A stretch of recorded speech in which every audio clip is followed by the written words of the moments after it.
बदले की भावना की जलन। बहुत समय पहले की बात है। किसी कुएं में मेंढकों का राजा गंगादत्त अपने परिवार व कुटुंबियों के साथ रहता था। वैसे तो गंगादत्त एक अच्छा शासक था और सभी का ध्यान रखता था, पर उसमें एक कमी थी। वह किसी भी कीमत पर अपना विरोध सहन नहीं कर सकता था। लेकिन एक बार गंगादत्त ने एक निर्णय को लेकर कई मेंढकों ने उसका विरोध कर दिया। गंगादत्त को ये बात सहन नहीं हुई कि एक राजा होते हुए भी कोई उसका विरोध करने की हिम्मत जुटा सकता है। वह उन्हें सजा देने की सोचने लगा, लेकिन उसे भय था कि कहीं ऐसा करने पर जनता उसका विरोध न कर दे और उसे अपने राजपाट से हाथ धोना न पड़ जाए। फिर एक दिन उसने कुछ सोचा और रात के अंधेरे में चुपचाप कुएं से बाहर निकल आया।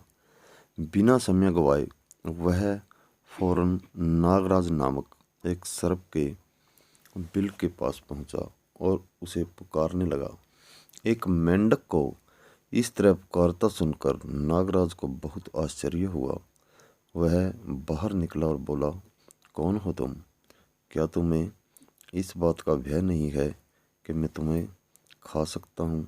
गंगादत्त बोला, हे सर्पराज, मैं मेंढकों का राजा गंगादत्त हूँ और मैं यहाँ आपसे मैत्री करने के लिए आया हूँ। यह कैसे हो सकता है? क्या दो स्वाभाविक शत्रु आपस में मित्रता कर सकते हैं? नागराज ने आश्चर्य से कहा। गंगादत्त बोला, आप ठीक कहते हैं, आप हमारे स्वाभाविक शत्रु हैं, लेकिन इस समय मैं अपने ही लोगों द्वारा अपमानित होकर आपकी शरण में आया हूँ।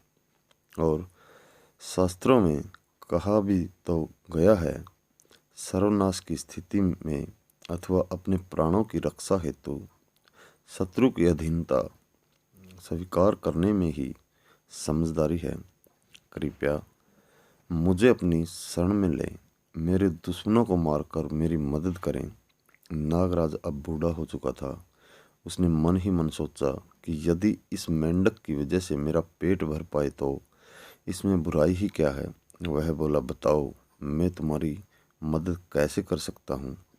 सर्प को मदद के लिए तैयार होता देख गंगादत्त प्रसन्न हो गया और बोला, आपको मेरे साथ कुएं में चलना होगा और वहाँ मैं जिस मेंढक को भी आपके पास लेकर आऊँगा उसे मारकर खाना होगा, और एक बार मेरे सारे दुश्मन ख़त्म हो जाएं तो आप वापस अपने बिल में आकर रहने लगिएगा।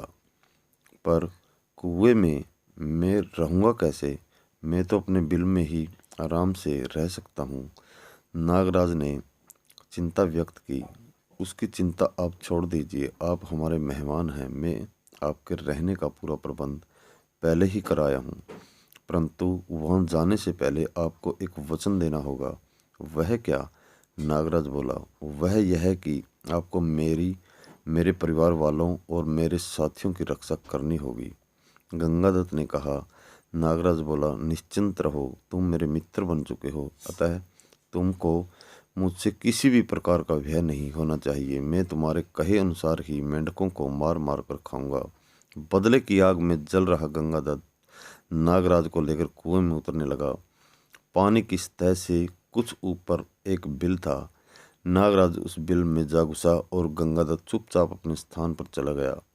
अगले दिन गंगादत्त ने एक सभा बुलाई और कहा कि आप सबके लिए खुशखबरी है। बड़े प्रयत्न के बाद मैंने एक ऐसा गुप्त मार्ग ढूंढ निकाला है जिसके जरिए हम यहाँ से निकलकर एक बड़े तालाब में जा सकते हैं और बाकी की ज़िंदगी बड़े आराम से जी सकते हैं। पर ध्यान रहे, मार्ग कठिन और अत्यधिक सकरा है, इसलिए मैं एक बार में बस एक ही मेंढक को उससे लेकर जा सकता हूँ। अगले दिन गंगादत्त एक दुश्मन मेंढक को अपने साथ लेकर आगे बढ़ा और योजना अनुसार सांप के बिल में ले गया। नागराज तो तैयार था ही, उसने फौरन उस मेंढक को अपना निवाला बना लिया। अगले कई दिनों तक यह कार्यक्रम चलता रहा और वह दिन भी आ गया जब गंगादत्त का आखिरी दुश्मन नागराज के मुख का निवाला बन गया। गंगादत्त का बदला पूरा हो चुका था। उसने चैन की सांस ली और नागराज को धन्यवाद देते हुए बोला, सरफराज, आपके सहयोग से आज मेरे सारे शत्रु खत्म हो गए हैं। मैं आपका यह उपकार जीवन भर याद रखूंगा। कृपा अब अपने घर वापस लौट जाएं। नागराज ने कुटिलता भरी वाणी से कहा। कौन सा घर मित्र? प्राणी जिस घर में रहने लगता है वही उसका घर होता है। अब मैं वहाँ कैसे जा सकता हूँ? अब तक तो किसी और ने उस पर अपना अधिकार कर लिया होगा। मैं तो यहीं रहूँगा। पर आपने तो वचन दिया था। गंगादत्त गिड़गिड़ाया। वचन? कैसा वचन? आपने ही कुटुंबियों की हत्या करवाने वाला नीच आज मुझसे मेरे वचन का हिसाब मांगता है। हा हा हा। नागराज ठहाका मारकर हंसने लगा और देखते ही देखते गंगादत्त को अपने जबड़े में जकड़ लिया। आज गंगादत्त को अपनी गलती का एहसास हो रहा था। बदले की आग में सिर्फ उसके दुश्मन ही नहीं जले, आज वो खुद भी जल रहा था। मित्रों, क्षमा करने को हमेशा बदला लेने से श्रेयस्कर बताया गया है। बदले की चाह व्यक्ति के विचारों को दूषित कर देती है, उसके मन का चैन छीन लेती है। ये एक ऐसी आग होती है जो किसी और को जलाए या ना जलाए, बदले की भावना रखने वाले को जरूर भस्म कर देती है। अतः हमें इस दुर्भावना से दूर रहना चाहिए। हमें ये समझना चाहिए कि हर किसी को उसके कर्मों का फल अवश्य मिलता है। यदि आपके साथ किसी ने बुरा किया है तो उसका फल उसे भगवान को देने दीजिए, खुद को बदले की आग में मत जलाइए। दोस्तों, ऐसी ही प्रेरणादायक कहानियाँ सुनने के लिए हमारे चैनल को सब्सक्राइब करें और बेल आइकन को प्रेस कर लें ताकि आगे आने वाली वीडियो का नोटिफिकेशन आपको मिलता रहे। और दोस्तों, शेयर करना न भूलें। धन्यवाद।